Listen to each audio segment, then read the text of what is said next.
Disney as a brand and Disney Plus as a service is all over the world. And, they got to 100 million so quick, and they'll get to 200 million quick as well, because they're able to expand beyond the US and gain tons of subscribers across various continents.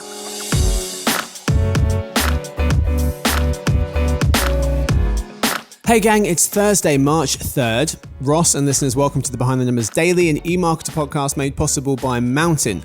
I'm Marcus, and today I'm joined by our senior analyst who covers TV and video, is Ross Benish. Hey Marcus. Hey fella, thanks for hanging out today. Today's fact, I forgot to look one up. So that's what happened. And then Ross saved the day because he had one top of mind. So Ross is going to is sponsoring today's fact. Ross, what you got for us? Well, when people think of what the best-selling album by a former Beatle is during their solo careers, they would probably believe that it'd be something like John Lennon's Imagine or one of Paul McCartney's early albums. But it is in fact George Harrison's All Things Must Pass. George Harrison's first solo album sold more copies than any album released by Paul McCartney, John Lennon, or Ringo Starr. And that's basically due to George Harrison not getting many songwriting tracks on Beatles albums because they were taken up by the Lennon-McCartney duo, and he stockpiled those songs and released them on a triple album, All Things Must Pass, which is a fantastic album, and George Harrison deserves all the credit in the world, and he's as talented as anyone else in his band. I'm going to go out and say that. This is, I'm just looking this up, released in November 1970, 7 months after the group's breakup, was belatedly confirmed. It's remarkable. It's almost like one of those facts, like, you know how Scottie Pippen doesn't get enough, in my opinion, doesn't get enough credit for the Bulls' success, but like Michael Jordan didn't win anything until Scottie Pippen got there. And I feel like that's a fact that people kind of, especially the Jordan fans, kind of sweep under the rug to not give credit where credit's due. And this kind of seems a bit like that. Yeah, George Harrison is the Scottie Pippen of the Beatles. Absolutely. Very good. Thank you for bailing me out and helping me out with a fact for today. Anyway, today's real topic, how some of the other major video streaming players are getting on.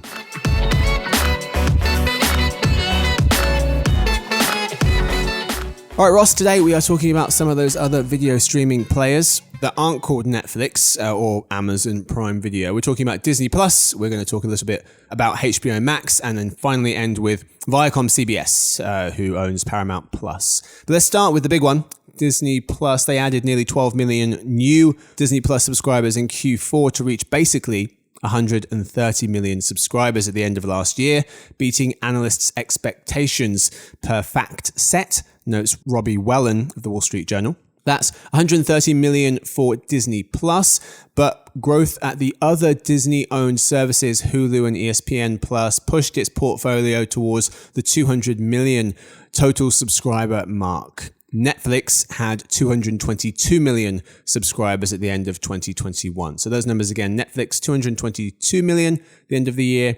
Disney's entire portfolio, Disney Plus, Hulu, ESPN Plus, was 20 million off that, 200 million, and then for just Disney Plus, it was 130. Ross, what are some of your main takeaways from where Disney Plus and its sister streaming companies finished the year? Well, they had a strong year, and I'm more impressed with Disney Plus than I am with the other streaming services Disney operates. I still think there's a lot of people, particularly on ESPN Plus, that are subscribers to that service because they get it as part of the bundle, but they don't really use it a whole lot. But I believe most people who subscribe to that bundle are using Disney Plus quite a bit. Disney Plus is only a little over 2 years old. So that figure you cited is a very high number. Yeah. And, for almost any streaming service to hit 100 million subscribers, it's going to take a lot of years. It took Netflix a long time. Of course, Netflix was in a different position because they were kind of helping invent the category as they were coming up, whereas Disney came into it when streaming was already quite popular.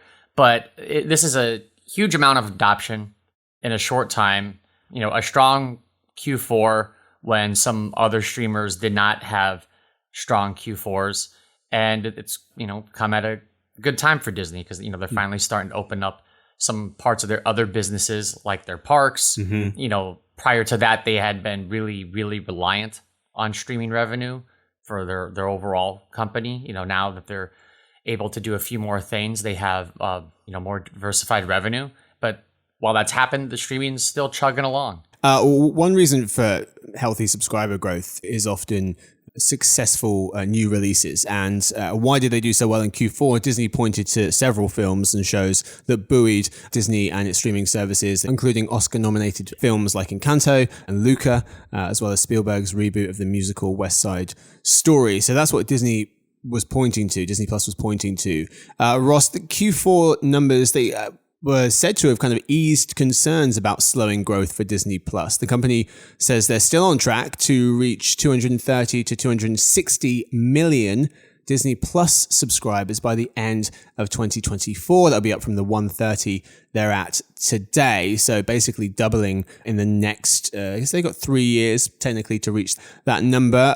What do you make of that target still, Ross? And do you feel better about Disney Plus given Q4's numbers? Because Q3's were a little bit concerning for some folks.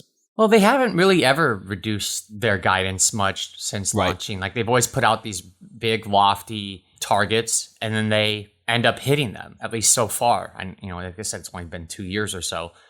So, I'm confident they'll likely reach that number. They've done a good job of expanding in other markets. Hulu is mostly US, ESPN, pretty US based, but Disney as a brand and Disney Plus as a service is all over the world.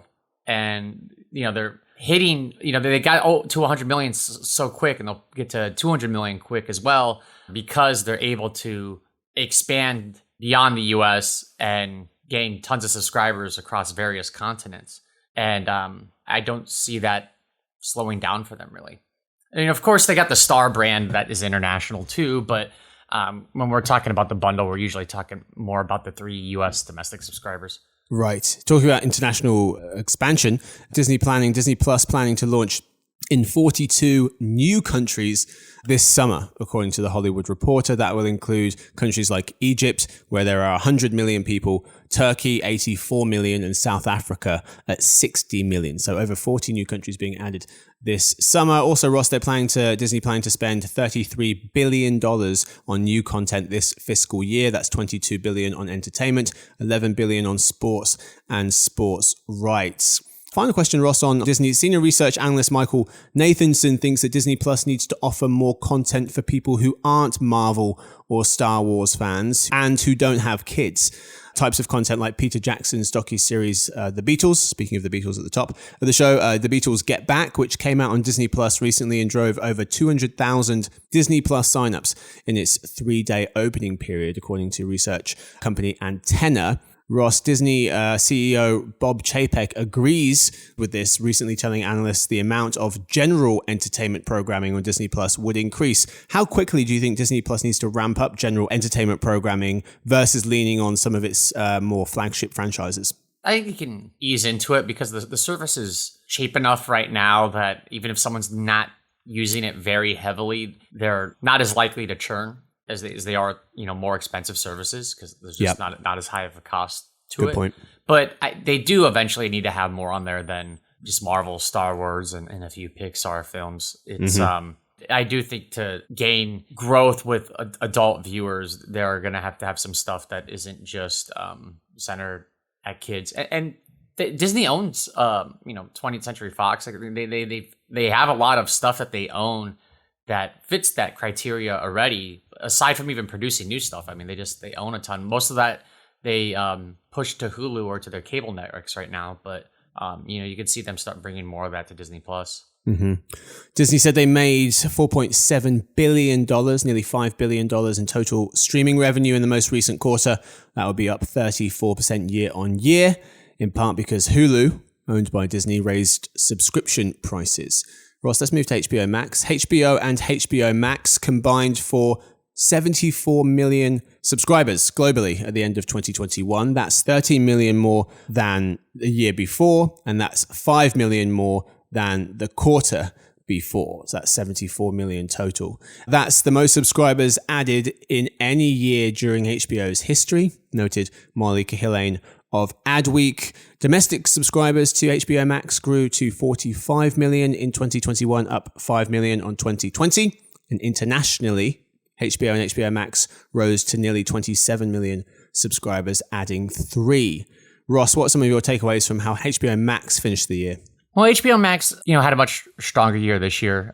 Out the gate, they were a little slow because they didn't have distribution on Roku and Fire TV for a while, but they got that fixed and they've been adding subscribers pretty steadily. However, that figure, there's several things to consider before just taking it at face value. One thing is that during the pandemic, all these entertainment companies release movies to streaming services directly and relied less on theaters, but HBO was more extreme in doing that than everyone else. Like with all of Warner movies, they went straight to the streaming service the day they debuted. So that goosed growth and came at the cost of theater revenue. And they're not going to use that same strategy forever. Like, this year you're going to see some movies that are going to come out in theaters before they're just placed on HBO Max, even if they come there quite quickly. It's not going to be day and date release like it was last year. So, and then they also started an ad-supported tier. By adding a cheaper tier, they were able to add more subscribers. So not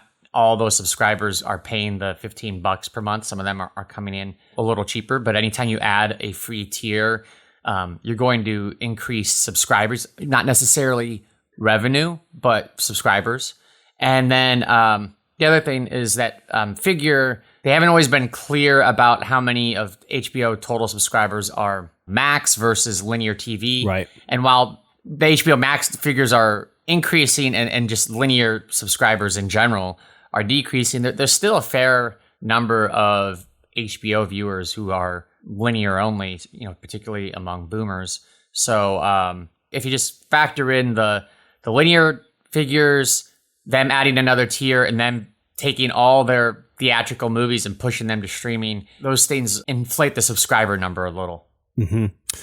Good points. Yeah, in my opinion, it's going to be interesting to see how much HBO's upcoming 2022 content slate, most notably Game of Thrones prequel, House of Dragon, will drive further subscribers. So that's one thing I'm looking for. But yeah, some good points there on HBO Max in its full context. Ross, let's move to Paramount Plus, or if you zoom out on them, Viacom CBS. Viacom CBS, now called Paramount Global, they have 56 million subscribers. So Viacom CBS, now called Paramount Global, they now have 56 million subscribers across all of its streaming portfolio, which includes Paramount Plus, Showtime, BET Plus, Nickelodeon, things like that. Paramount Plus in particular ended last year with 33 million subscribers, adding over 7 million new subscribers in Q4. And Viacom CBS, now Paramount Global, raised its guidance for Wall Street, saying it expects to have 100 million subscribers by 2024, up from the previous guidance of 65 to 75 million. So quite a jump in expectations, from 65 to 75 up to 100 million is where they now expect to hit by 2024. That does exclude its European joint venture with Comcast's Sky. But Ross, what were some of your main takeaways from, I guess, the now newly named Paramount Global, and also more specifically Paramount Plus? Well, it's good to have some context on how many subscribers Paramount Plus has out of the total. They used to just kind of release the total and you weren't really sure like how many went to Showtime, how many went to BET, how many went to Paramount Plus. So this is good information, gives us more clear idea of where they're at. Out of the guidance numbers that are given, I was very confident Disney's going to hit theirs. HBO is still pretty bullish. Paramount, they very well could hit that number, but I wouldn't be surprised if they don't hit that by the end of 2024. They're in a position where they're going to be fortunate to be like the 5th most popular streaming service by the end of next year in the United States. Yes, they'd have to be, so they're at 33 million now. They've got another, if that's the end of 2024, it's another 3 years, similar to Disney Plus's goal as well, in terms of time frame. So 3 years, they had 7 million new subscribers that they added last year. So they're really looking for to hit the low end of that prediction before it was moved, is like 10 plus million subscribers a year. So they're going to need even more than that to reach, that's to get to 65 million. They need even more than that to get to the 100, obviously. They're kind of doing something similar to Disney Plus too with their originals, where they're just squeezing the life out of like franchises that they have. Yes. Yellowstone is popular, so they made a Yellowstone prequel, and I think there's even going to be another show spun off of Yellowstone. They've rebooted Rugrats and other Nickelodeon cartoons, remakes of The Twilight Zone. They're doing an unfathomable amount of Star Trek shows. So I look forward to them doing some original content that isn't just a spin-off of something else that's existent. You know, like I would like all these services to find their own, like Black Mirror, Orange is the New Black, you know, like just something that's new. Yellowstone is new, but doing 3 shows based off of it, not so much. Outside of that, there's not a lot. They unveiled a slew of new programming, and you're right, it's just new content from existing franchises. And they're not the only company doing that, you know, but... No, absolutely. But these aren't, you know, the same size franchises as some of those other ones that are able to kind of squeeze a lot more juice out of those. Teenage Mutant Ninja Turtles, Real World, Dora the Explorer, NCIS, SpongeBob SquarePants, Transformers, South Park. I mean, I could easily be reading a content slate from the early 2000s. I think there's even a Beavis and Butthead, late 90s. like new stuff. Yes, coming. exactly. Yep. Brooks Barnes of New York Times was noting that Paramount Plus will be the exclusive first stop after theatrical distribution for all Paramount Pictures movies starting in 2024. And also worth noting, Paramount Global, formerly Viacom CBS, as we mentioned, they were saying that the company's free ad-supported streaming service Pluto TV now has a monthly audience of nearly 65 million active users. That's it for the lead story. Time now for the halftime report. Ross, we've talked about a lot. If you could hit us with 1 or 2 takeaways from the first half. Well, a takeaway on Disney is they just continue to add viewers at a crazy clip, and they haven't slowed down after 2 years. And then another takeaway would be, HBO Max is clearly gaining audience, but there's several caveats that you should take into consideration when they release a total subscriber number. All right, time for In Other News, but first a quick word from our sponsor, Mountain.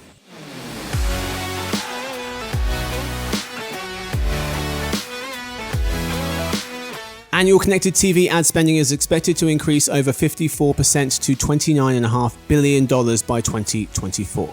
So why all the interest in connected TV? Because it's television advertising that's fully targetable and measurable, and that's a major opportunity for marketers. Mountain Performance TV makes the most of that opportunity and offers an easy way to buy, manage, and measure connected TV campaigns. Visit mountain.com to learn more.